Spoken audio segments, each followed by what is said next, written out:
राधे राधे प्यारे भक्तों, भक्ति रस में आप सभी का हार्दिक स्वागत है। प्यारे भक्तों, तो आइए कथा का पान करना प्रारंभ करते हैं। माघ महत्तम अध्याय 20। वेद निधि कहने लगे, हे महर्षि, धर्म को जल्दी ही कहिए, क्योंकि शाप की अग्नि बड़ी दुखकारक होती है। लोमश ऋषि कहने लगे कि यह सब मेरे साथ नियम पूर्वक माघ स्नान करें, अंत में यह शाप से छूट जाएंगे। मेरा यह निश्चय है कि शुभ तीर्थ में माघ स्नान करने से शाप का फल नष्ट हो जाता है। 7 जन्मों के पाप तथा इस जन्म के पाप माघ मास में तीर्थ पर स्नान करने से स्वतः ही नष्ट हो जाते हैं। इस अछोद में स्नान करने से अवश्य ही मोक्ष की प्राप्ति होती है। राजसूय और अश्वमेघ यज्ञ से भी अधिक फल माघ मास स्नान से प्राप्त होता है। अतएव संपूर्ण पापों का सहज में ही नाश करने वाला माघ स्नान फिर क्यों ना किया जाए। माघ महत्तम अध्याय 21। लोमश जी कहने लगे कि पूर्व काल में अवंती देश में वीरसेन नाम का राजा था। उसने नर्मदा के किनारे राजसूय यज्ञ किया और अश्वमेघ यज्ञ भी किए। जिनके खंभे सोने के बनवाए, ब्राह्मणों को अन्न का बहुत सा दान दिया और बहुत सी गाय, सुंदर वस्त्र और सोने के आभूषण भी दान में दिए। वह देवताओं का भक्त और दान करने वाला था। भद्रक नाम का एक ब्राह्मण, जो अत्यंत मूर्ख, कुलहीन, कृषि कार्य करने वाला, दुराचारी तथा अधर्मी था, वह भाई बंधुओं का त्यागा इधर उधर घूमता हुआ देव यात्रियों के साथ प्रयाग में आया और माघ में उनके साथ 3 दिन तक स्नान किया। वह 3 दिन में ही निष्पाप हो गया। फिर वह अपने घर चला गया। वह ब्राह्मण और राजा दोनों ही एक दिन मृत्यु को प्राप्त हुए। मैंने इन दोनों को बराबर इंद्रलोक में देखा। तेज, रूप, बल, स्त्री, वस्त्र और आभूषणों में दोनों समान थे। ऐसा देखकर उसके महात्म्य को क्या कहा जाए। राजसूय यज्ञ करने वाला स्वर्ग का सुख भोग कर फिर जन्म लेता है, परंतु संगम में स्नान करने वाला जन्म मरण से रहित हो जाता है।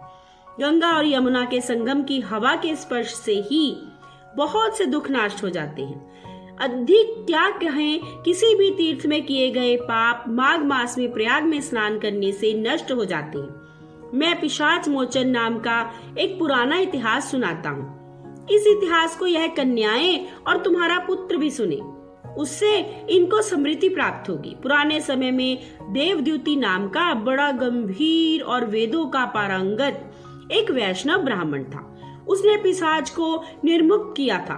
वेद निधि कहने लगे कि वह कहाँ का रहने वाला, किसका पुत्र, किस पिशाच को उसने निर्मुक्त किया। अब विस्तार पूर्वक यह सब कथा सुनाई।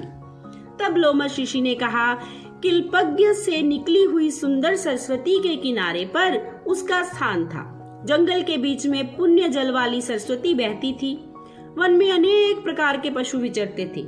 उस ब्राह्मण के श्राप के भय से पवन भी बहुत सुंदर चलती थी और वन चैत्र रथ के समान था। उस जगह धर्मात्मा देवद्युति रहता।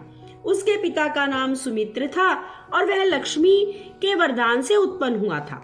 वह सदैव आत्मा को स्थिर रखता, गर्मी में अपने नेत्र सूर्य की तरफ रखता, वर्षा में खुली जगह पर तपस्या करता, हेमंत में सारस्वत सरोवर में बैठता और त्रिकाल संध्या करता। जितेंद्रिय और सत्यवादी भी था।